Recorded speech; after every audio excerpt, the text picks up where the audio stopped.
యుగం పేరు కలియుగం. ఈ కలియుగాన్ని దెబ్బతీసి మళ్ళీ సత్యయుగాన్ని ప్రతిష్ఠించే నారాయణ అవతారం కల్కి.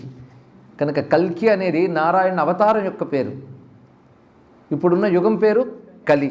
కలిహి అంటే కాలం యొక్క ఒక పేరు. ఇది కాలపురుషుడు 4 యుగాల రూపొందుంటాడు. ఇప్పుడు యుగంలో ఉన్న లక్షణాలు బట్టి ఈ కాలానికి కలి అని పేరు. ఒక్కొక్క కాలానికి లక్షణం బట్టి పేరు వస్తూ ఉంటుంది ఇక్కడ. అయితే 4 యుగాల పేర్లు సనాతన ధర్మంలో తెలుసు కదా మనకి.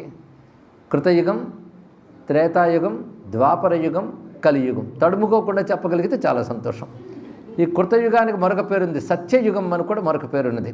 మనకి ఇప్పుడు సత్యకాలపు వాడండి ఒక మాట నిన్న మొన్నటి వరకు వినబడేవి, ఇప్పుడు అలాంటివి వినబడట్లేదు రండి.